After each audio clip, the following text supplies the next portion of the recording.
my wife declared. I need to spend time with my ex or the marriage is off. I replied calmly. Okay, do it. Then I immediately set up 3 dates with her friends and flaunted my newfound freedom. She was shocked and begged to call the whole thing off. So there I was, sitting across from my wife Riley at our dining table on what I thought was going to be just another Tuesday night. You know how some moments feel like they're happening in slow motion? This wasn't one of those. This was more like getting hit by a freight train while you're checking your phone for the weather. Riley was doing that thing she does when she's nervous, twisting her wedding band around her finger like it's some kind of stress ball, or maybe a magic lamp she could rub to make uncomfortable conversations disappear. The apartment was quiet except for the distant hum of traffic from downtown and the occasional honk of some impatient driver who probably had their own relationship drama to deal with. Our dinner plates were still sitting there, half-eaten pasta getting cold, because apparently we were about to have one of those conversations that makes food taste like cardboard anyway. Riley cleared her throat, and I could tell she'd been rehearsing whatever she was about to say. You know that look people get when they've practiced something in the mirror? Yeah, that was her face right then. She straightened up, looked me dead in the eyes, and said, very steady and deliberate, I need to spend time with my ex, or the marriage is off. Just like that. 6 words that felt like a small explosion in our quiet little world. Not, I've been thinking about, or what would you say if, or even, I know this sounds crazy, but, nope. Straight to the nuclear option like she was ordering coffee. I need to spend time with my ex, or the marriage is off. Period. End of discussion. Except it wasn't the end, was it? It was just the beginning of whatever the hell this was supposed to be. I sat there for what felt like an hour, but was probably only about 10 seconds, just processing what I'd heard. You know when you're watching a movie and something so ridiculous happens that you actually laugh out loud? That was the feeling bubbling up in my chest. Except this wasn't Netflix, and there wasn't going to be a happy ending in 90 minutes with credits rolling over some feel-good pop song. The thing is, I didn't raise my voice. I didn't slam my fist on the table or throw my napkin down like some dramatic soap opera character. I didn't even ask why, which probably threw her off more than anything else I could have done. I just looked at her, this woman I'd been sharing a bed and a Netflix password with for the past 3 years, and said, okay, do it.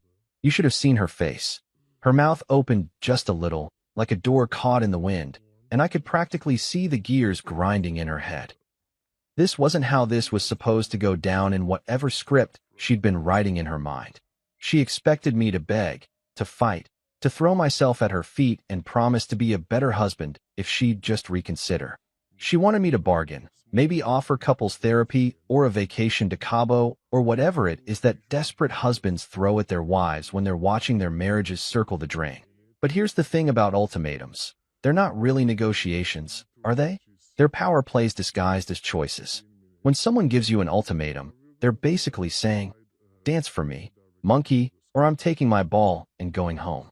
And I've never been much of a dancer, so instead of giving her the dramatic reaction she was fishing for, I just pushed my chair back from the table and walked to the balcony. Our apartment's got this decent view of the city, nothing fancy, but you can see the lights stretching out toward the horizon like fallen stars. It's the kind of view that makes you feel small in a good way, like your problems are just tiny blips in this massive, chaotic, beautiful mess of humanity, all trying to figure their shit out, that I pulled out my phone and sent a text to my best friend Kaido. The guy's got this Zen thing going on that usually annoys me, but right then I needed someone who wouldn't immediately start screaming about lawyers and revenge and all that toxic masculinity bullshit that people think is helpful in situations like this. I kept it simple. She gave an ultimatum. I accepted calmly. Kaido's response came back faster than I expected. Then keep your center. No drama. Only boundaries. See, this is why I like the guy. No 20 questions, no demands for details, no immediate advice about how I should handle my obviously crazy wife. Just keep your center. Like I'm some kind of martial arts master instead of a 32-year-old guy who can barely keep his houseplants alive. I stayed out on that balcony for maybe 20 minutes, just breathing and watching the city do its thing. Cars moving like blood cells through arteries. People in lit windows living their own little dramas, probably some of them having their own spend time with my ex or else conversations. It's funny how when your world's falling apart, everything else just keeps moving like nothing happened. When I finally went back inside, Riley was still sitting at the table, but now she had that look people get when they've just realized they might have miscalculated. You know, that expression that's half confusion and half panic. Like when you're playing chess and you suddenly notice your opponent's been setting up a trap for the last 5 moves. So that's it, she said, and I could hear the slight tremor in her voice. You're just going to let me go see him? You didn't ask permission, I said, sitting back down and picking up my fork like we were still having a normal dinner conversation. You gave me a choice between your ex and divorce. I chose your ex. Congratulations, you got what you wanted. The silence that followed was the kind that feels heavy, like the air before a thunderstorm. I could practically hear her brain working overtime, trying to figure out what had just happened and why it wasn't going according to whatever plan she'd cooked up. Maybe she thought I'd fight harder for us. Maybe she thought I cared more. Or maybe she just thought I was a bigger pushover than I actually turned out to be. But here's what I was thinking while I twirled pasta around my fork and pretended everything was totally normal. If my wife needed to threaten our marriage to spend time with another man, then maybe our marriage wasn't worth saving anyway. And if she was willing to blow up 3 years together for some nostalgic bullshit with her ex, then maybe I'd been married to someone I never really knew in the first place. The rest of dinner passed in that awkward kind of quiet where both people are pretending to eat while actually just moving food around their plates. Riley kept stealing glances at me like she was waiting for me to crack, to show some emotion, to give her something she could work with. But I was done dancing to her tune. That night, lying in bed next to someone who'd just threatened to leave me, I stared at the ceiling and felt something I hadn't expected. Relief. Not heartbreak, not anger, not even disappointment. Just this weird, calm sense of clarity, like I'd finally stopped trying to solve a puzzle that was missing half its pieces. Tomorrow would bring conversations about ground rules and boundaries and all the practical bullshit that comes with your spouse wanting to play house with someone else. But tonight, I was just going to lie here and listen to the city outside our window and think about what it means to have a center worth keeping. The next morning came with that awkward energy you get when someone's dropped a bomb in your living room, and now you're both tiptoeing around the crater pretending everything's totally fine. Riley was already up when I rolled out of bed, standing in the kitchen making coffee like she was performing some kind of domestic theater. You know that thing people do when they're trying really hard to act normal? Yeah, that was her whole vibe. Aggressively casual, like if she made the coffee just right, maybe last night's conversation would magically disappear and I shuffled into the kitchen in my boxers and that old Knicks t-shirt that's got more holes than fabric, and she turned around with this bright, fake smile that probably looked better in her head. "Morning, babe," she said, like she hadn't just threatened to torpedo our marriage 12 hours earlier. "I made your coffee the way you like it. The way I like it. Right. Because nothing says, I might leave you for my ex, like remembering how many sugars go in your husband's morning caffeine fix." I took the mug anyway, because I'm not an animal, and waited for whatever fresh hell she was about to serve up alongside my breakfast.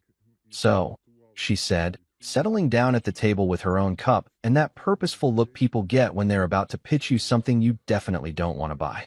"I've been thinking about how this could work. You know, if we're going to do this thing. This thing." Like she was talking about trying a new restaurant or maybe switching cable providers. Not, you know, spending quality time with the guy she used to sleep with before she met me. But sure, let's call it this thing, and pretend we're all mature adults here. "I figured we should have some ground rules," she continued, pulling out her phone like she'd actually made a list. Because of course she had. Riley's the type who makes lists for everything. Groceries, vacation packing, apparently the terms and conditions of her extramarital nostalgia tour. You know, to keep things healthy and transparent. Healthy and transparent. I almost choked on my coffee, but I just nodded and waited for her to lay out whatever rulebook she'd cooked up in her head while I was sleeping. Okay, so first, honesty if asked. Like, if you ask me something direct about what I did or where I went, I'll tell you the truth. No lies, no hiding anything. She looked up at me like she expected a gold star for promising not to lie to her own husband. Second, be safe. Obviously.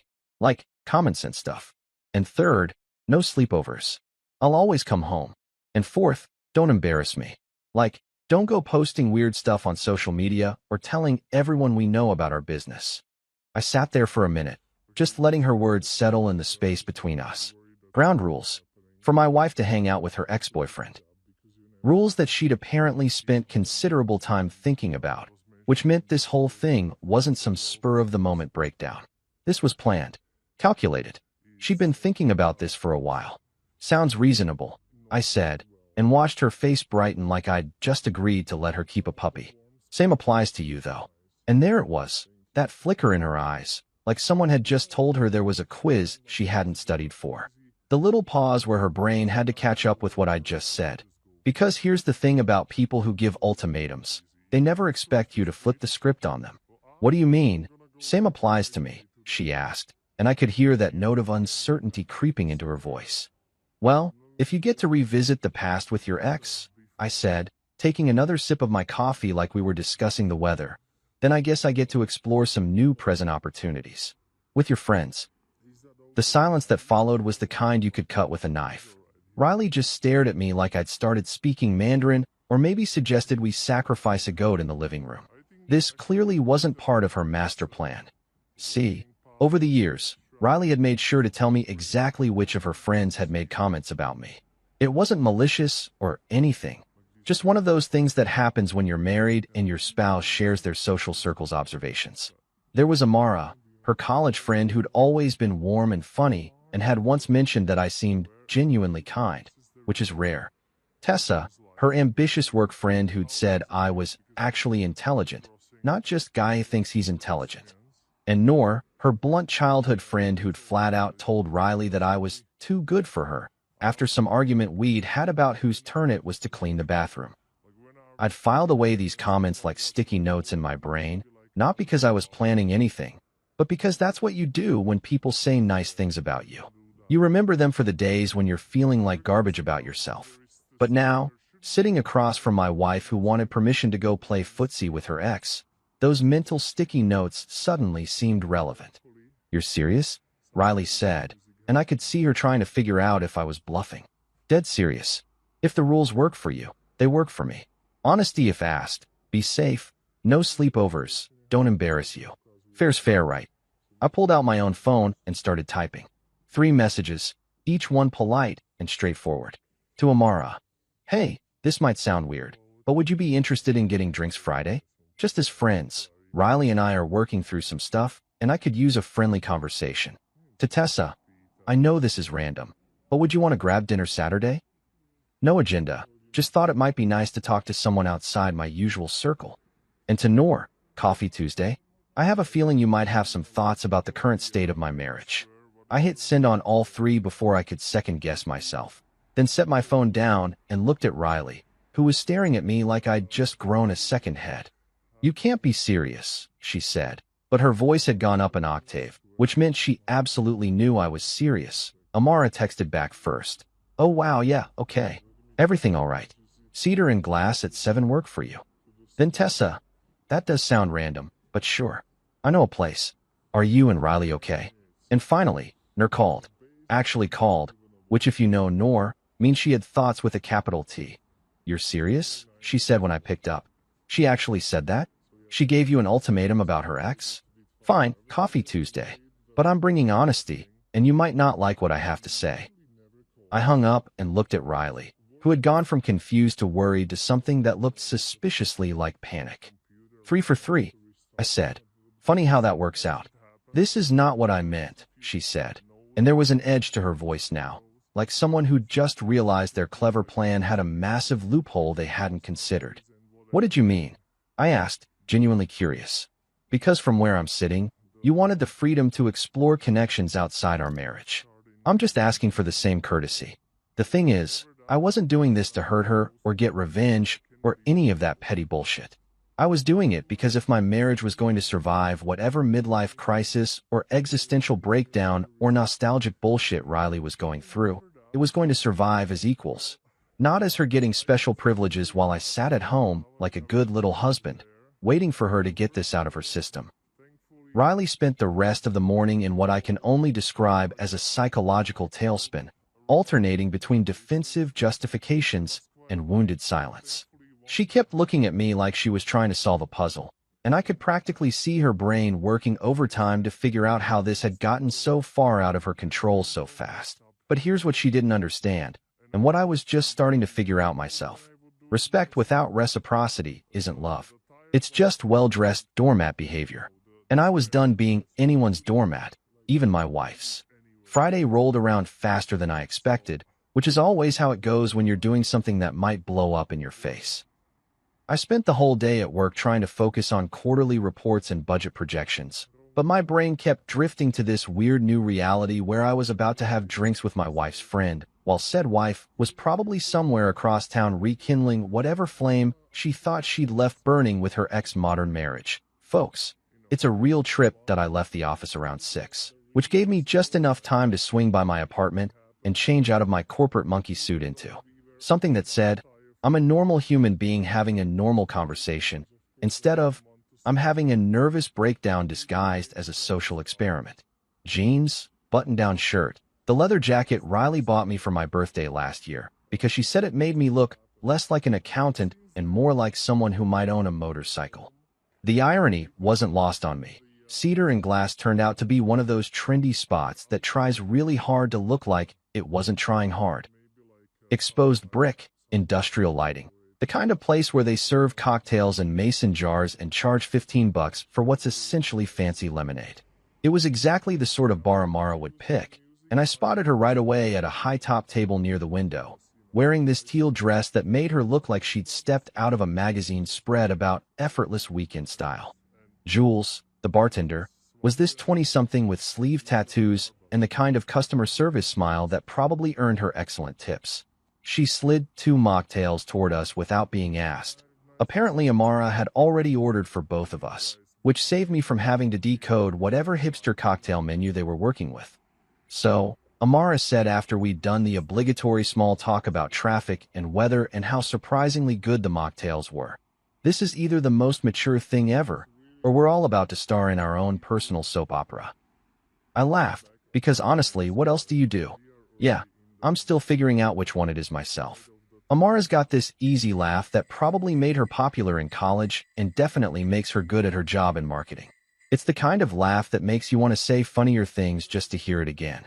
We talked about safe stuff first, her new apartment in Brooklyn that she loves except for the neighbor who apparently practices interpretive dance at 3 in the morning, my newfound obsession with running that started as stress relief and turned into actual enjoyment, the completely fucked state of the subway system that we all just accept like it's some kind of natural disaster we have to live with, but eventually, because we're both adults and not idiots, we got to the real reason we were sitting across from each other in a trendy bar on a Friday night, while our mutual friend was off doing God knows what with her ex-boyfriend.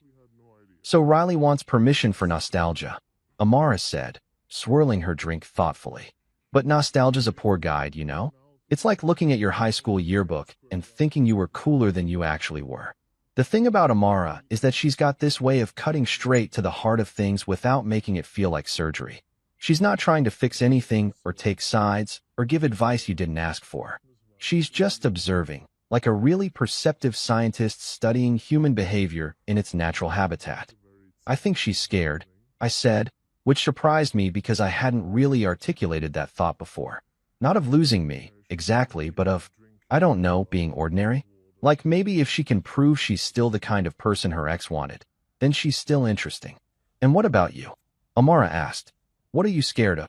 Honestly, I'm scared I've been married to someone I don't actually know. Like maybe the person I fell in love with was just really good at pretending to be someone else. We sat with that for a minute, watching the Friday night crowd flow around us. Couples on dates, friends celebrating the end of another work week, people trying to wash away whatever disappointments they'd collected over the past 5 days. It struck me that most of these people probably had their own versions of the same problems, just dressed up differently. You know what's funny? Amara said, Riley used to complain that you were too stable. Like, she'd say it wasn't a bad thing, but she'd mention how you never surprised her anymore. And I always thought, what kind of person complains about stability? Do you know how many people would kill for a partner who shows up consistently? This was news to me, and I filed it away in the growing folder of things my wife apparently discussed with everyone except me. But it also made a weird kind of sense. Maybe this whole thing wasn't about her ex at all. Maybe it was about her needing to feel like she was still the kind of person who could make impulsive, dramatic choices instead of someone who'd settled into a comfortable life with a comfortable husband. So what happens now? I asked. Now you finish your overpriced mocktail. I finish mine, and we figure out if we actually like talking to each other or if this was just relationship trauma bonding. As it turned out, we did like talking to each other. Amara's got this sharp sense of humor and this way of seeing patterns in people's behavior that made the conversation feel less like a weird social experiment and more like hanging out with someone I should have gotten to know years ago. We talked about books. She's into those psychological thrillers where everyone's secretly terrible, while I prefer science fiction where at least the terrible people are fighting aliens. We discussed travel, specifically how everyone claims they want to backpack through Europe, but really they just want to post Instagram photos from places with good lighting. There was no kiss, no hand-holding, no moment where we gazed into each other's eyes and realized we were meant to be together. Just two people having an honest conversation about messy human relationships while consuming artisanal beverages. When the night wound down, we hugged goodbye like normal adults, and I walked to the subway with this message playing in my head. I can be kind and still have a spine. The train ride home gave me time to think about what had just happened.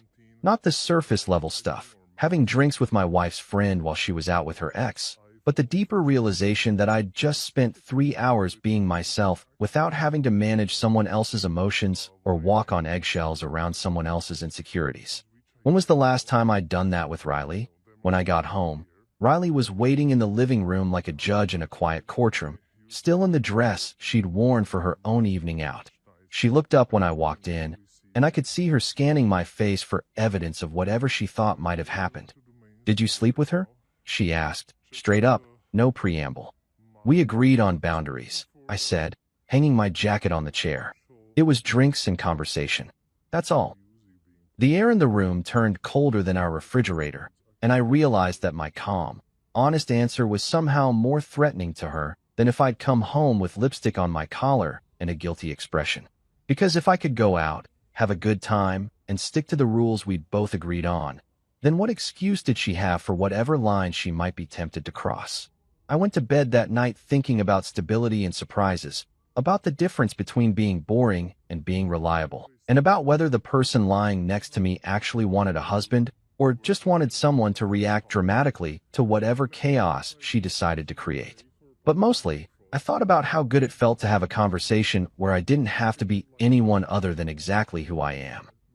Saturday morning hit me like a hangover, except instead of too much tequila, I was dealing with the aftermath of my wife's social circle losing their collective shit over my Friday night beverage consumption with Amara. I woke up to my phone buzzing like an angry wasp, and before I'd even had my first cup of coffee, I was fielding calls from people who apparently had very strong opinions about my life choices. The first salvo came from Jordan, Riley's brother, who called at exactly 9:30 a.m. because he's the type of guy who thinks being up early gives him some kind of moral authority. Jordan's always been one of those dudes who peaked in high school and never quite figured out that the rest of us moved on from caring about who was dating whom and why. He's got this voice that sounds like he's perpetually disappointed in everyone around him, which I guess makes sense when you're 33 and still living in your mom's basement while figuring things out. "Yo, what the hell, man?" he said, skipping right past any normal greeting. "Riley told me you're dating her friends now? That's some cold shit, even for you. Even for me. Like I had a reputation for being some kind of heartless bastard instead of the guy who'd been quietly putting up with his sister's emotional tornado for the past 3 years. I was standing in my kitchen in boxers and a t-shirt that said, "World's okayest husband," a gag gift from Riley that felt increasingly prophetic, trying to make sense of this conversation before my brain was fully online. "I'm not dating anyone," I said, measuring coffee grounds with the precision of someone who really needed caffeine to function. Riley gave me an ultimatum about seeing her ex. I accepted it and asked for the same courtesy she was giving herself. "Fair's fair. Fair's fair." Jordan's voice went up about 3 octaves, like I'd just suggested we sacrifice his firstborn child. "Dude, she's going through something. You're supposed to be supportive, not whatever this is." "What exactly is this, Jordan?" I asked, genuinely curious about how he was going to spin my having a completely innocent conversation over mocktails into some kind of betrayal. Because from where I'm standing, I had drinks with a friend and went home alone. Riley did. What exactly last night? There was this pause where I could practically hear his brain short-circuiting, because apparently nobody had bothered to ask Riley for details about her own evening, which told me everything I needed to know about how this whole situation was being framed in the family group chat. "You're making it worse," he muttered, falling back on that classic move where people blame you for not handling their bad behavior gracefully enough. "I'm making it even," I replied, and hung up before he could launch into whatever lecture he'd prepared about how real men handle relationship problems. But Jordan was just the opening act. My mom called 20 minutes later, and I could tell from her voice that she'd been thinking about this all night. Aisha's got this way of cutting through bullshit that probably comes from raising 3 kids as a single parent after my dad decided that responsibility wasn't really his thing. She doesn't waste time on drama, but she also doesn't let you get away with being stupid. "Son," she said, and I could picture her sitting in her kitchen with her own coffee, probably already dressed and ready for whatever Saturday had in store. "I heard about what's happening with you and Riley." "Did you now?" I said, because in my family, news travels faster than gossip in a small town. "And what exactly did you hear?" "I heard that girl gave you some kind of ultimatum, and instead of fighting for your marriage, you're out here playing games with her friends." I sat down at my kitchen table, because this was clearly going to be one of those conversations that required my full attention. "Mom, I'm not playing games. Riley told me she needed to spend time with her ex, or she was ending our marriage." I said okay. Then I asked for the same freedom she was giving herself. "How is that playing games?" There was another one of those pauses that mothers are famous for, the kind where you know they're choosing their words carefully because they love you, but they also think you might be making a mistake. "Baby, I'm not saying you're wrong," she said finally. "But don't trade anger for dignity. Keep your dignity. And see, this is why I love my mom. She wasn't taking sides or telling me what to do. She was just reminding me who I am and who I want to be, regardless of what chaos is swirling around me." After we hung up, I sat there for a while thinking about the difference between dignity and doormat behavior, and whether it was possible to maintain both your self-respect and your marriage when your spouse was actively testing the boundaries of both. The third hit came via text from Bianca, our wedding planner, who was apparently living in some parallel universe where Riley and I were still happily planning our upcoming nuptials instead of conducting some kind of social experiment about the limits of marital flexibility. Her message was all business. "Hi, just checking in about the menu tasting next week and the final head count for the venue.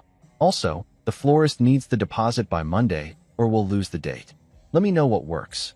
I stared at that text for a solid 5 minutes, just trying to process the surreal nature of discussing flower deposits while my wife was off exploring whether the grass was greener with her ex-boyfriend. It was like getting a cheerful reminder about your dentist appointment while your house was actively burning down around you. But here's what hit me while I was looking at Bianca's perfectly professional message about our perfectly planned wedding. You can cancel contracts, but you can't cancel character. All these vendors and venues and carefully coordinated details could be undone with a few phone calls and some financial penalties. But the person you choose to be when everything goes sideways? That's the only thing that actually matters when the dust settles. Riley spent most of Saturday in what I can only describe as a feedback loop of emotional processing.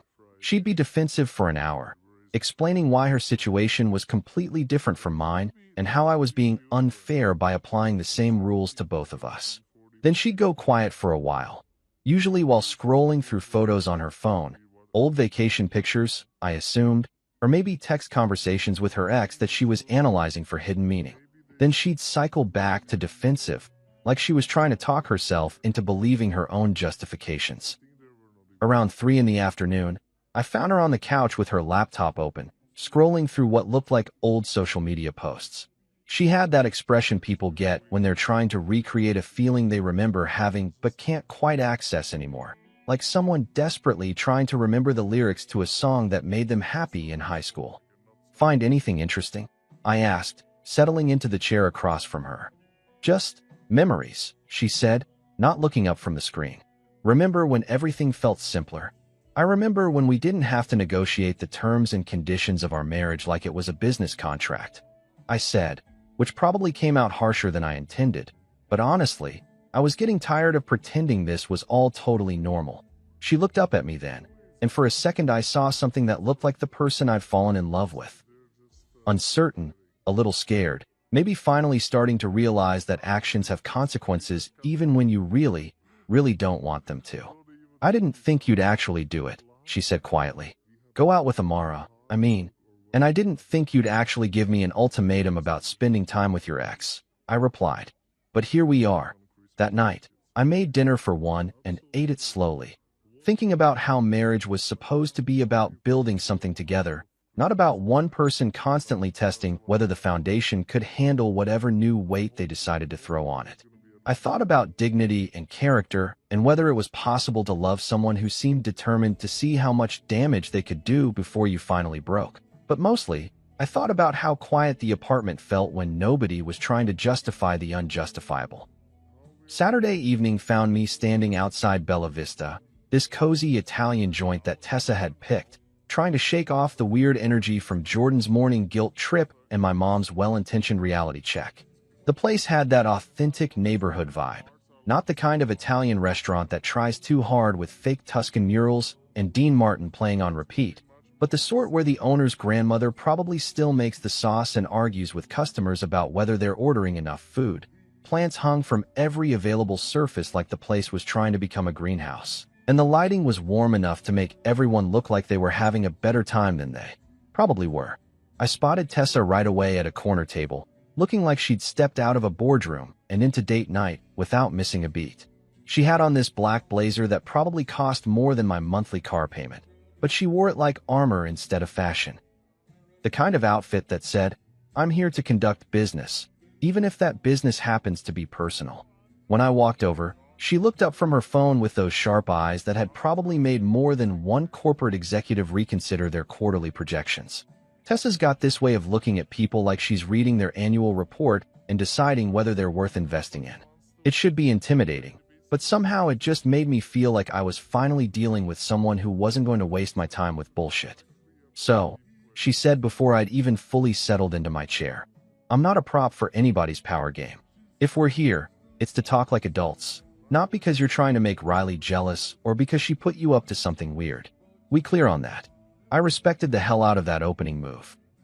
No small talk, no pretending this wasn't exactly as strange as it obviously was. Just straight-up boundaries delivered with the efficiency of someone who'd clearly thought this through. We're clear, I said. I'm here because I wanted to have dinner with someone who might actually tell me the truth about what's happening instead of trying to manage my feelings about it. Good, she said, signaling the waiter with the kind of subtle hand gesture that said she'd definitely handled her share of business dinners. Because Riley already called me today, trying to get me to cancel. Of course she had. Because apparently my wife's strategy for dealing with the consequences of her ultimatum was to try to control every variable except her own behavior. I ordered the osso buco because life's too short for safe menu choices, and Tessa went with some kind of seafood pasta that probably had a name I couldn't pronounce without embarrassing myself. What did she say? I asked, genuinely curious about how this situation was being spun in Riley's version of events. She told me you were punishing her, Tessa said, taking a sip of the wine she'd ordered without consulting me, a power move I could appreciate. Said you were trying to hurt her by involving her friends. I told her that an ultimatum is a choice with teeth, and if she didn't want people to bite back, maybe she shouldn't have started chomping. That actually made me laugh, which felt weird given the circumstances, but there was something liberating about talking to someone who wasn't trying to protect my feelings or convince me that up was down and black was white. Tessa had this way of cutting through emotional fog with pure logic, like a really expensive knife through overcooked steak.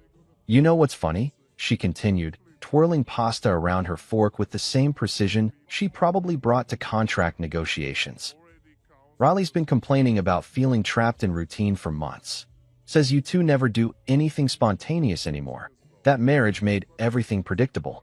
But when you do something unexpected, suddenly you're the bad guy. This was becoming a theme. Apparently, my wife had been conducting a whole secondary conversation about our relationship with everyone except me. I was starting to feel like the last person to know that my own marriage was in trouble, which is either really sad or really pathetic, depending on how you want to look at it. So what's your take? I asked. Professional opinion from someone who's known her longer than I have. Tessa set down her fork and gave me that look again.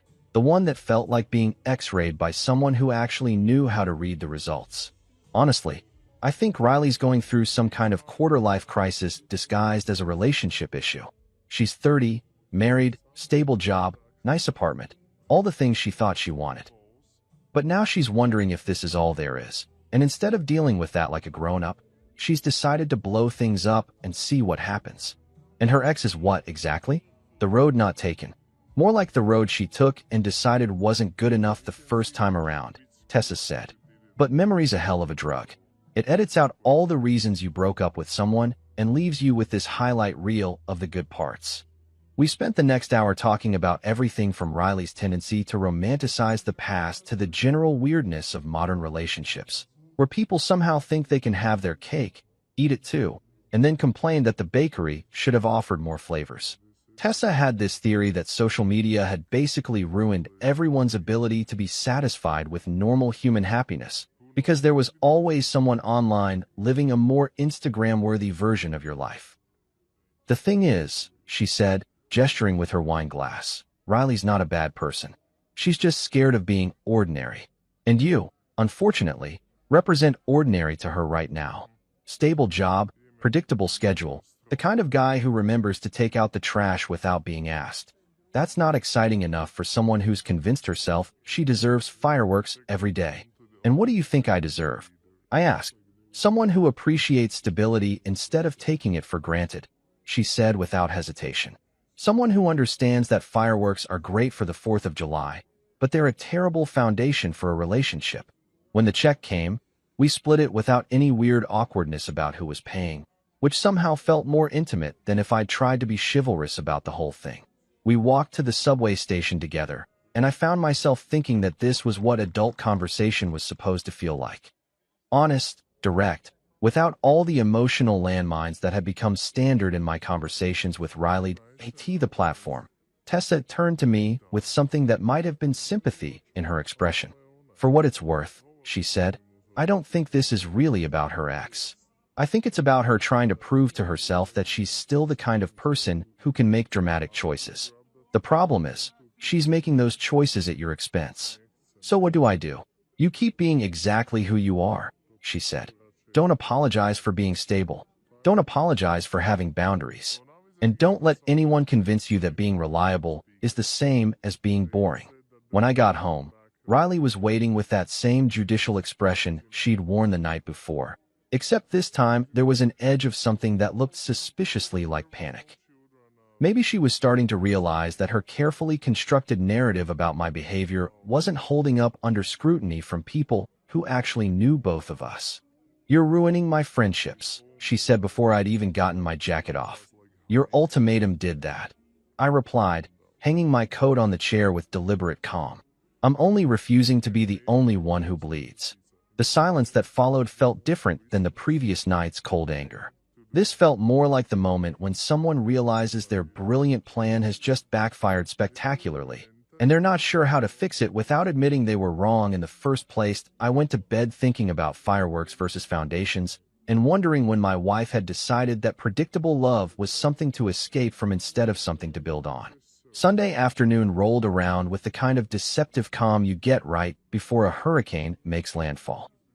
I was sitting on the couch, trying to pretend I was reading the news on my tablet, when really I was just staring at the same article about municipal budget allocations for the third time, when my phone rang with that special ringtone I'd assigned to Meredith, Riley's mother, which sounds suspiciously like the theme from Jaws because I have a sense of humor about these things. Meredith's got this way of calling that makes you feel like you're being summoned to the principal's office, even when you're a grown-ass man who pays his own mortgage and has never missed a credit card payment.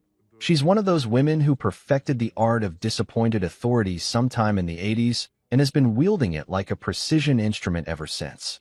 Think Martha Stewart, but with less prison time and more opinions about other people's life choices. Hello, Meredith, I said, because we'd never quite graduated to the casual mom thing, despite 3 years of marriage and countless family dinners where she'd analyzed my career prospects and found them moderately adequate. I'm disappointed, she said, skipping right past any normal greeting because apparently we were jumping straight into the deep end of family drama. Her voice had that crisp quality that suggested she'd been practicing this conversation, probably while doing whatever it is that mothers-in-law do on Sunday afternoons when they're not calling to lecture their daughters' husbands about their moral failings. In what, specifically? I asked, because I've learned that when dealing with Meredith, precision is your friend. Give her an inch of ambiguity and she'll turn it into a mile-long dissertation about character flaws you didn't even know you had. Riley is going through a difficult time right now, she said, settling into that tone she probably used when Riley was 16 and had come home past curfew with some story about studying at the library. She's fragile, and instead of being supportive, you're out gallivanting with her friends like some kind of revenge fantasy. Gallivanting. Jesus Christ. Like I'd been out there doing the tango in public squares instead of having civilized conversations over dinner and drinks. But this was classic Meredith. Take a situation, add a few loaded words, and suddenly you're the villain in someone else's soap opera. Be the bigger person, she continued, warming up to what was clearly going to be a lengthy speech about my various shortcomings as a husband. That's what marriage is about. Sacrifice, understanding, putting your partner's needs ahead of your own selfish impulses. I sat there for a second, just letting that sink in. Selfish impulses. Because apparently asking for the same courtesy your spouse demands for herself is now considered selfish. I wondered if Meredith had applied this same logic when her own husband, Riley's father, had decided that his midlife crisis required a 25-year-old secretary and a red convertible, but I figured that was probably not the time to bring up ancient family history. Is being bigger the same as having no boundaries? I asked, genuinely curious about how this was supposed to work in practice. Because I'm trying to understand the rules here, Meredith.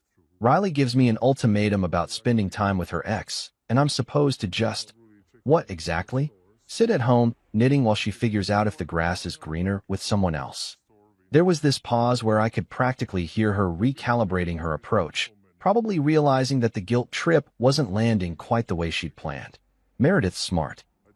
She didn't get to be the queen bee of her social circle by being stupid, but she's also used to people folding under pressure, especially men who want to keep the peace with their wives' families.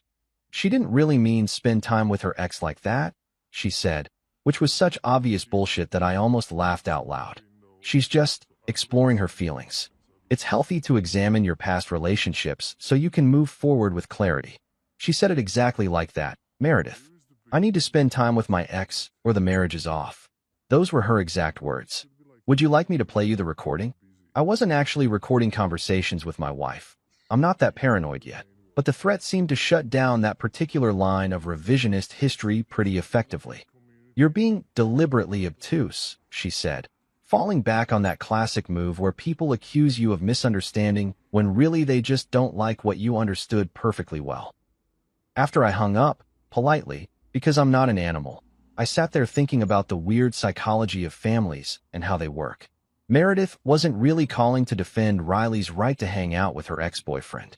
She was calling because her daughter's marriage falling apart reflected poorly on her own parenting, and if she could just convince me to be more accommodating, maybe this whole mess would resolve itself without anyone having to admit that maybe, just maybe, Riley was handling this like a teenager instead of a grown woman. Monday morning brought its own special brand of surreal normalcy. I dragged myself to the office, went through the motions of caring about quarterly projections and client deliverables, and tried to pretend that my personal life hadn't turned into some kind of social experiment about the limits of marital flexibility. Around 11, Mr. Okafor stopped by my desk with that look supervisors get when they're trying to figure out if you're about to become a HR problem. You look tired but steady, he said, which was probably the most accurate assessment anyone had given me all week. Steady is good. Mr. Okafor is one of those guys who understands that personal drama and professional performance don't have to bleed into each other, as long as you can compartmentalize effectively. He's been married for 23 years, has 4 kids, and probably has his own opinions about what constitutes reasonable behavior in a marriage. But he's also smart enough to know that offering unsolicited advice to subordinates is a good way to end up in sensitivity training. Thanks, I said, because sometimes the best response is just acknowledgement. I'm working on maintaining that steady part. Good man, he said, and walked away, leaving me with the oddly comforting thought that at least someone in my life wasn't trying to convince me that black was white and up was down. That afternoon, I did something that probably sounds pathetic, but felt necessary. I sat down with a notebook and actually wrote out my thoughts about this whole situation, like some kind of middle-aged man keeping a diary. But sometimes you need to see your thoughts on paper to figure out what you actually think about them. Respect without reciprocity is self-erasure. I wrote, and then underlined self-erasure twice because it felt important. Because that's what everyone seemed to be asking me to do. Erase myself for the sake of keeping the peace. Pretend that my needs and boundaries didn't matter as long as Riley felt supported in whatever identity crisis she was working through. That I thought about Meredith's phone call and how it perfectly illustrated the double standard that seemed to be operating here. Riley gets to explore her feelings and examine her past relationships for the sake of personal growth. But if I want the same courtesy, suddenly I'm being selfish and vindictive.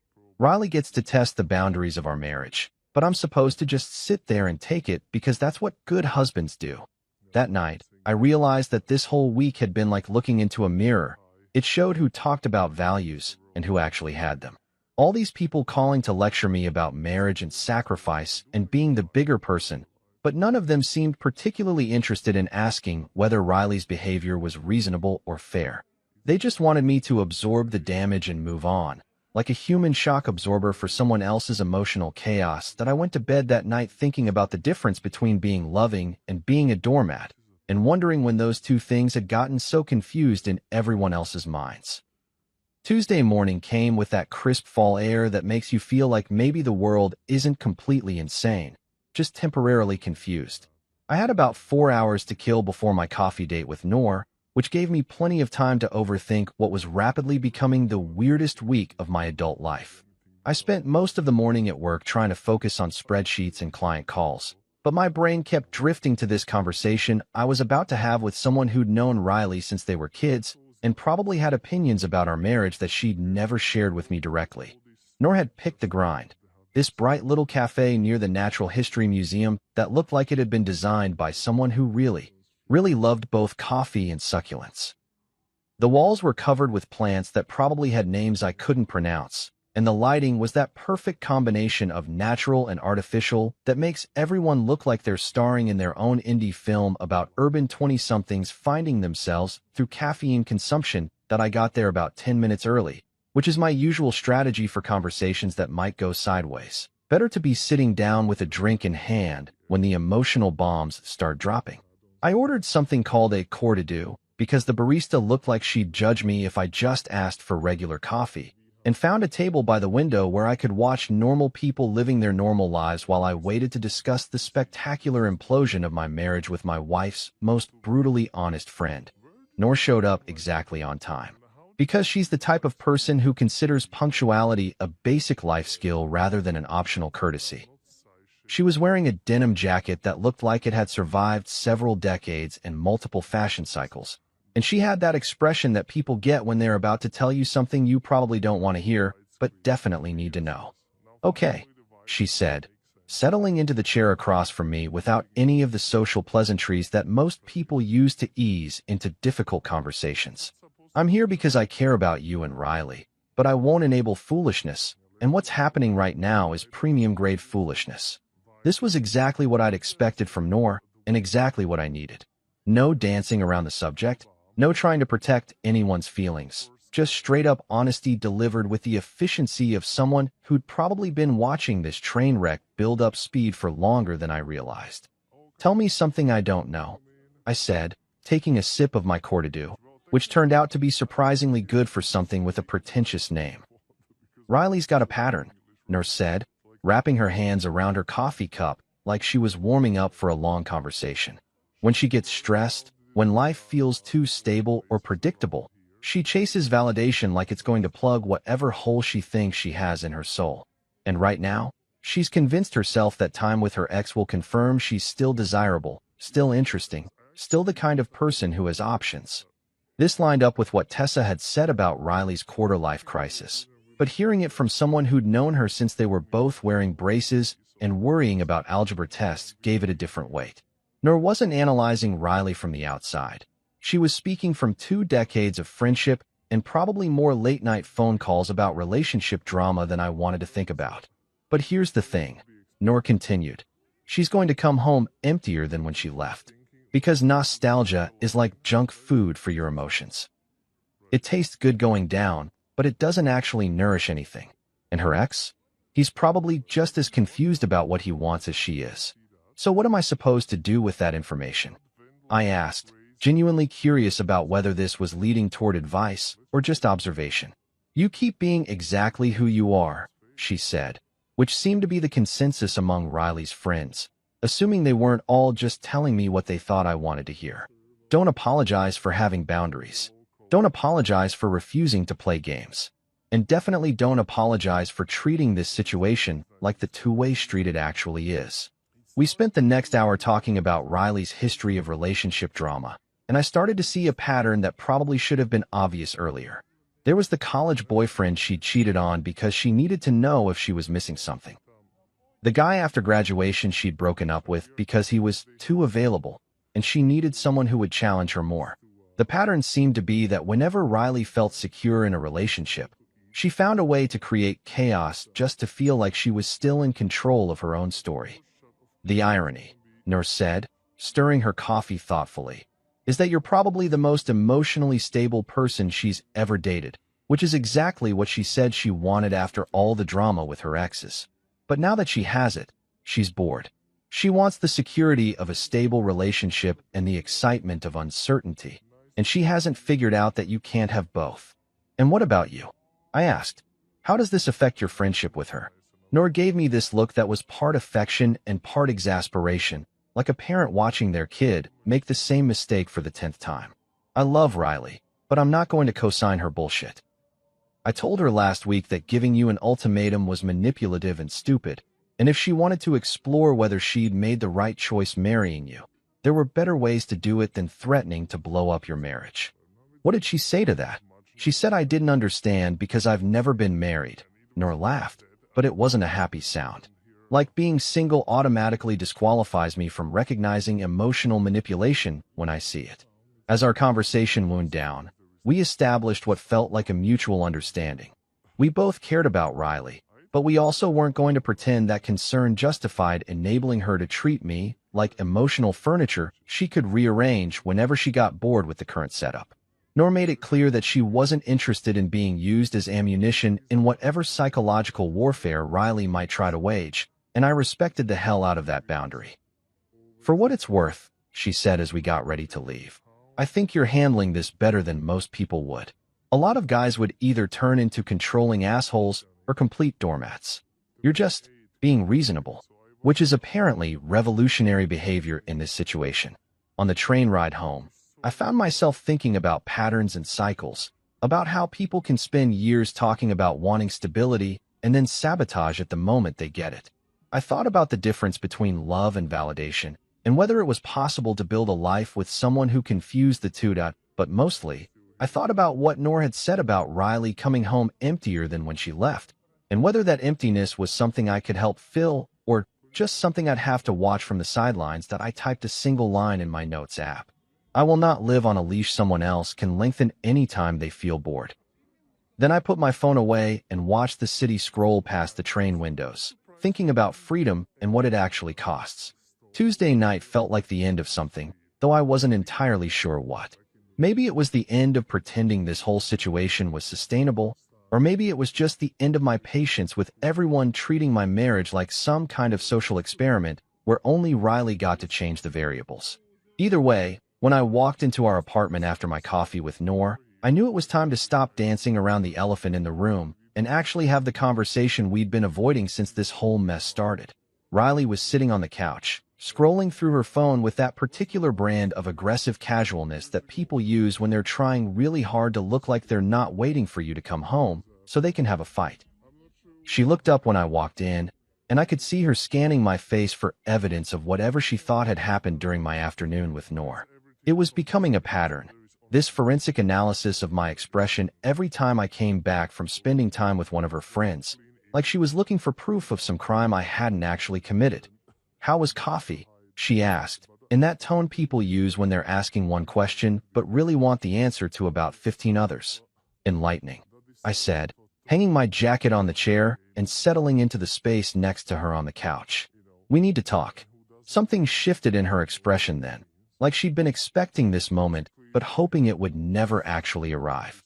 She set her phone down on the coffee table with the careful precision of someone who's trying to control every variable in a situation that's rapidly spinning out of control. "Okay," she said, and I could hear the wariness in her voice. "Talk." I took a breath and tried to organize the thoughts that had been bouncing around in my head for the past 4 days. This felt like one of those conversations where the words you choose matter, where you only get one shot to say what you actually mean before everything gets filtered through hurt feelings and defensive reactions and all the other noise that makes real communication impossible. "I want us to sit on the floor," I said, which probably sounded weird, but something about being on the same level felt important. "No phones, no distractions. Just us." Riley looked at me like I'd suggested we conduct the conversation in interpretive dance, but she followed my lead, settling cross-legged on the living room rug like we were about to have some kind of meditation session instead of what was probably going to be the most important conversation of our marriage. "Here's the thing," I started, looking directly at her because this felt like the kind of moment where eye contact mattered. "You asked for time with your ex, or the marriage is off." I accepted. I matched the rules. And now I'm ending the freedom on my side, and I'm ending the marriage plan too. Her eyes went wide, like someone had just told her there was a pop quiz she hadn't studied for. "What do you mean, ending the marriage plan?" "I mean I'm calling off the wedding," I said, and the words felt both heavy and strangely liberating. "I'm canceling vendors, splitting deposits, returning gifts. All of it." The silence that followed was the kind that feels loud, like the moment right after a thunderclap when your ears are still ringing. I watched Riley process what I'd just said, saw her expression cycle through confusion, then panic, then something that looked like anger trying to disguise itself as hurt. "You can't be serious," she said, but her voice had gone up an octave, which meant she absolutely knew I was serious. "Dead serious. You gave me an ultimatum about spending time with another man or ending our marriage. I accepted both parts of that deal. You want to explore whether you made the right choice with me? Fine. But you don't get to do that while I'm planning our wedding and pretending everything's normal." Tears started then, which I'd been expecting. Riley's got this way of crying that's both genuine and strategic, real emotion that she's learned to weaponize when other tactics aren't working. But I'd had 4 days to think about this, for days of conversations with her friends who all seemed to understand what she was doing even if they weren't willing to call it manipulation to her face. "I didn't think you'd actually go out with them," she said, like this was somehow my fault for taking her words at face value. "And I didn't think you'd actually give me an ultimatum about your ex," I replied. "But your statement wasn't a question, Riley. You didn't ask for my thoughts or my feelings or whether there might be other ways to work through whatever crisis you're having. You told me what you needed and what would happen if you didn't get it. But I didn't mean, you meant exactly what you said. And now you're dealing with the consequences of saying it." The negotiation phase kicked in then, which is what always happens when people realize their bluff has been called and they're suddenly holding a losing hand. Riley tried tears, then anger, then bargaining, then back to tears, cycling through emotional strategies like someone channel surfing for a show that might hold their attention. "Can't we just pretend this didn't happen?" she asked finally, her voice small and desperate. "Can't we just go back to how things were?" And that's when I realized we'd hit the core of the problem. Riley wanted the ability to detonate our relationship and then act like the explosion never happened. She wanted to test our boundaries without any actual consequences, to see how far she could push before something broke, and then rewind the tape when she didn't like the results. "Pretending is how small lies become big life," I said, which sounded like something I'd read in a self-help book but felt true enough in the moment. "I'm done pretending that ultimatums are normal marriage communication. I'm done pretending that threatening to leave your spouse is an acceptable way to get what you want." Right in the middle of this conversation, Mrs. Adeyemi from next door knocked gently on our door. She's this sweet older woman who probably heard our raised voices through the thin walls and wanted to make sure nobody was bleeding. Even whispered pain leaks through apartment walls in this city, and our marriage's death rattle was apparently loud enough to warrant a wellness check. "Everything okay in there?" she called softly, and I could hear the genuine concern in her voice. "We're fine, Mrs. Adeyemi," I called back, though fine was probably not the word most people would use to describe a couple having a conversation about canceling their wedding on their living room floor. Just talking. When I heard her footsteps retreat, I turned back to Riley, who was looking at me like she was seeing me for the first time. Maybe she was. Maybe for 3 years, she'd been married to some version of me that existed only in her head. More pliable, more willing to absorb damage for the sake of keeping the peace. Trust is the house, I said quietly. Your ultimatum was the fire. She stayed quiet for a long time after that, just sitting there on the rug with tears running down her face, probably realizing that actions have consequences even when you really don't want them to. I felt sorry for her, in a way. Sorry that she'd convinced herself that love meant having the freedom to hurt someone without them fighting back. Sorry that she'd mistaken my stability for weakness and my kindness for stupidity. But I also felt something I hadn't expected. Relief. Relief that I'd finally said what needed to be said, that I'd finally drawn a line that actually meant something. Relief that I was choosing self-respect over the illusion of harmony. So what happens now, she asked. Now we figure out how to untangle 3 years of shared life, I said. And you figure out what you actually want instead of what you think you should want. I went to bed that night in the guest room, staring at the ceiling and thinking about the difference between love and hostage-taking, and whether it was possible to save a marriage from someone who seemed determined to destroy it. Wednesday morning felt like the first day of a new job, one I'd never applied for and definitely didn't want, but here I was anyway, about to become an expert in the fine art of dismantling a life I'd spent 3 years building. I woke up in the guest room with that groggy disorientation you get when your brain needs a few seconds to remember why everything feels wrong. And then it all came flooding back. The conversation, the decision, the look on Riley's face when she realized I actually meant what I'd said. The first order of business was coffee, because you can't effectively destroy your own wedding plans without adequate caffeine.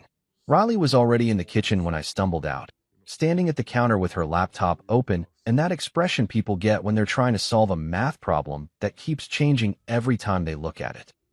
She'd obviously been up for a while, probably doing that thing where you lie in bed at 4 a.m. running through every possible scenario and hoping one of them doesn't end with your life completely imploding.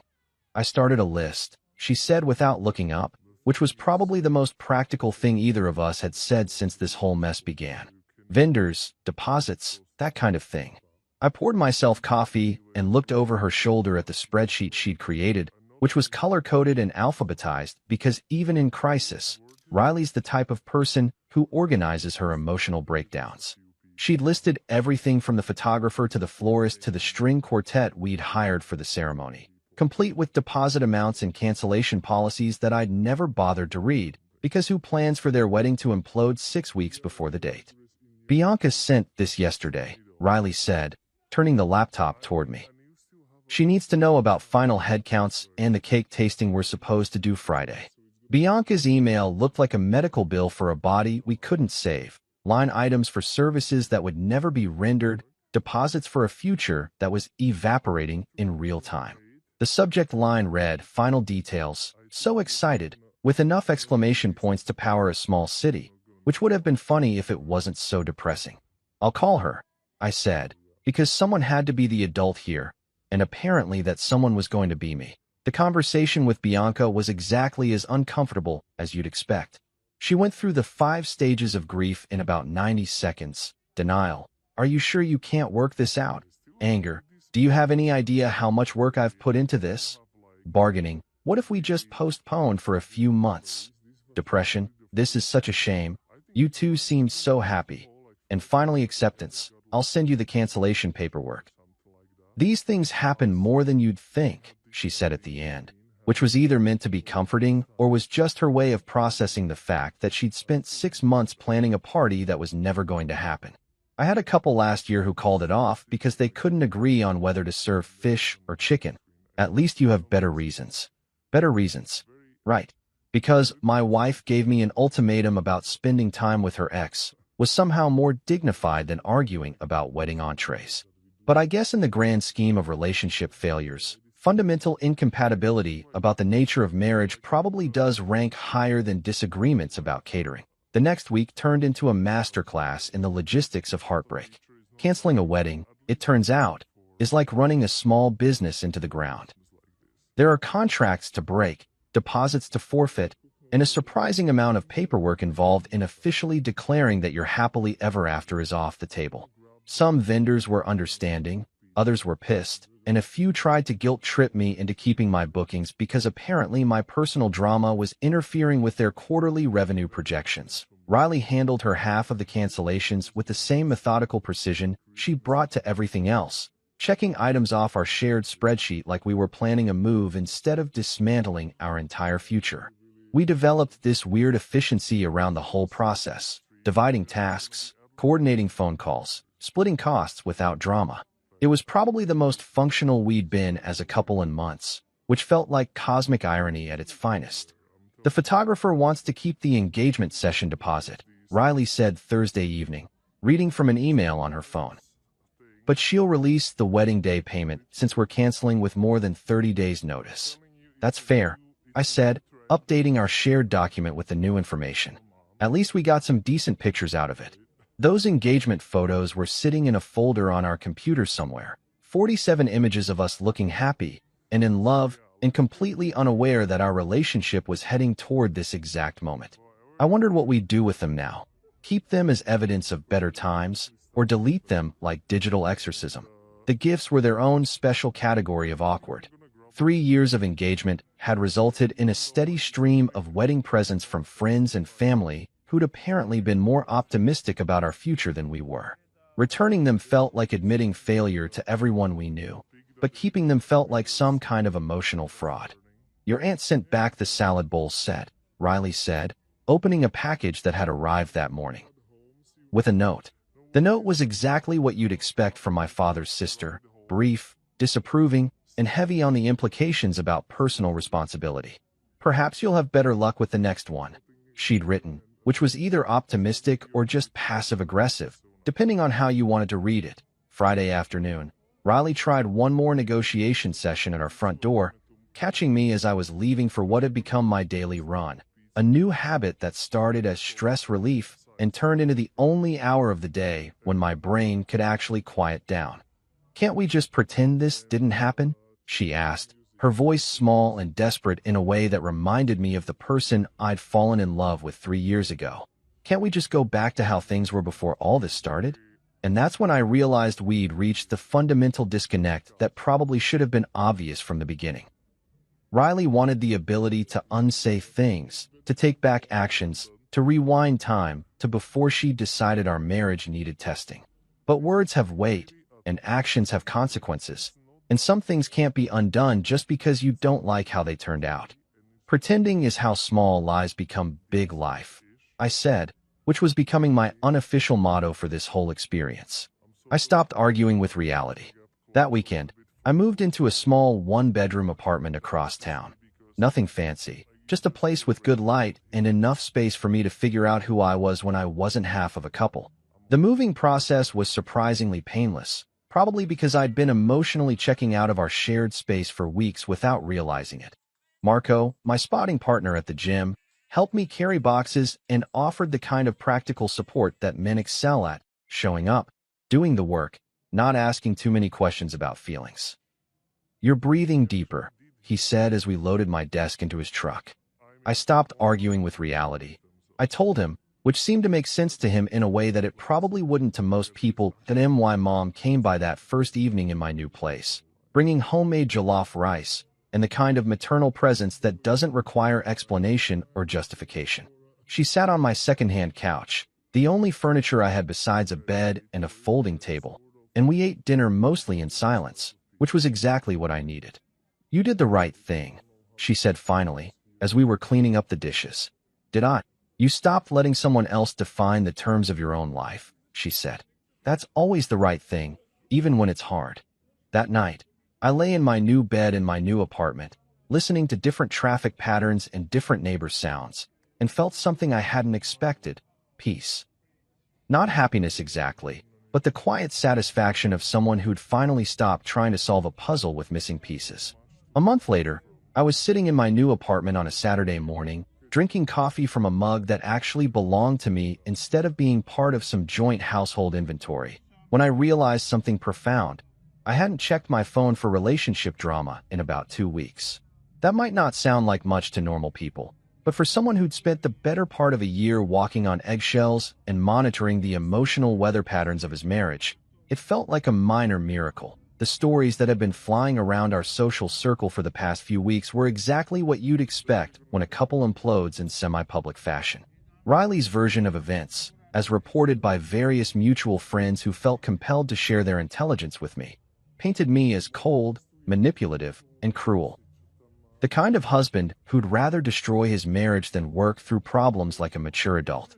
According to her narrative, I'd weaponized her friends against her and turned a simple request for emotional space into some kind of psychological warfare campaign. It was actually kind of impressive, in a twisted way, how she'd managed to reframe giving me an ultimatum about spending time with her ex as her being vulnerable and me being vindictive. The story had evolved through multiple retellings until it bore only passing resemblance to what had actually happened, like a game of telephone played by people who'd already decided who the villain was supposed to be. But here's the thing about truth. It doesn't actually require a public relations campaign. The people who were actually in the room during the key moments, who'd heard the actual conversations and witnessed the actual behavior, knew the timeline and the terms. Amara, Tessa, Noor, Kaido, my mother.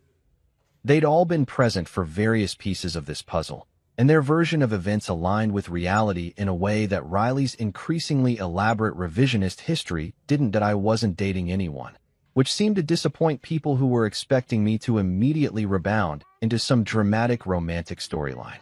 The truth was, I was enjoying the radical concept of not having to negotiate the basic terms of my existence with someone who kept changing the rules. I ran at sunrise, cooked dinner for one, read books without someone asking me what I was thinking about every 5 minutes, and slept through the night without someone tossing and turning next to me while composing mental lists of everything wrong with our relationship. The running had become something more than stress relief. It was my daily reminder that forward motion was possible, that you could cover actual ground instead of just running in place while someone else changed the destination. I'd started with barely making it around the block without wheezing like a chain smoker, but by the end of that first month, I was doing 5-mile loops through the park and actually enjoying the rhythm of it, the way your mind clears when your body finds its pace. Cooking for one turned out to be its own kind of meditation. No negotiating what to eat, no accommodating dietary restrictions that changed based on whatever wellness trend Riley was following that week, no pretending to enjoy quinoa salads that tasted like disappointment. Just me, simple ingredients, and the satisfaction of making something good without having to justify my choices to anyone else. One evening, while I was plating homemade pasta and actually taking time to make it look nice instead of just shoveling food into my face while scrolling through my phone, Noor texted me a photo of a sunset from wherever she was that week. Some business trip to Portland or Seattle, one of those Pacific Northwest cities where everyone's aggressively outdoorsy and the coffee shops outnumber the residents. "You okay?" she wrote, which was both a genuine check-in and probably her way of seeing if I was ready to talk about what had happened without immediately turning it into some kind of therapy session. "I'm not performing okay anymore," I wrote back. "I am okay." And that felt like the most honest thing I'd said in months. Because there's a difference between being okay and performing okay for other people's comfort, between genuine peace and the kind of forced positivity that's really just denial wearing a happy face. I'd spent years of my marriage performing emotional stability for Riley's benefit, pretending that her chaos was normal and manageable, that ultimatums were just another form of communication and healthy relationships. The simple rule I'd learned was this: love cannot survive inside ultimatums, and marriage cannot begin with threats. You can't build something lasting on a foundation of conditional affection, where someone's love for you depends on your willingness to accept whatever terms they decide to impose. Real love, the kind that actually works long-term, requires mutual respect, consistent boundaries, and the understanding that partnership means working together towards shared goals, not one person constantly testing whether the other will break. That I thought about Riley sometimes, usually late at night when the apartment was quiet and my mind wandered toward what-if scenarios and alternate endings. I wondered if she'd figured out what she was actually looking for, or if she was still chasing validation like it could fill whatever emptiness had convinced her that our marriage wasn't enough. I hoped she was happy, in the way you hope for someone you used to love but couldn't save from themselves. The weird thing about the whole experience was how much it had taught me about my own boundaries, about the difference between being accommodating and being a pushover. For years, I prided myself on being the kind of partner who didn't create drama, who could roll with whatever chaos life threw at us. But there's a point where flexibility becomes self-erasure, where being understanding means accepting treatment that no reasonable person should have to accept. Marco had noticed the change during one of our gym sessions, commenting that I seemed lighter somehow, less like I was carrying invisible weight around with me everywhere I went. "You're moving different," he said while spotting me on bench press. "More confident, I guess." I stopped trying to control things I can't control, I told him, which was another way of saying I'd finally learned the difference between working on problems and enabling someone else's refusal to work on themselves. My mom called every Sunday, not to check up on me, but just to maintain the connection, the way she'd always done even when I was married and presumably had someone else to talk to about life's daily nonsense. We'd talk about her garden, my work, the neighbors' various dramas, the kind of comfortable conversation that doesn't require emotional labor or careful navigation around sensitive topics. "You sound like yourself again," she said one Sunday, which made me realize I hadn't sounded like myself for a long time. That's good. That's how it should be. As winter started creeping into fall, I found myself thinking less about what I'd lost and more about what I'd gained. Freedom felt nothing like the flaunting, dramatic version I'd expected. It felt like breathing without asking permission, like making decisions based on what actually made sense instead of what might avoid conflict, like going to bed at night without wondering what fresh crisis tomorrow might bring. I turned off my phone during dinner now, not because I was trying to prove some point about mindful living, but because I wanted to taste my food and think my thoughts without the constant buzz of other people's emergencies and opinions. I ate slowly, cleaned my kitchen afterward, and felt grateful for the simple pleasure of a life that belonged entirely to me.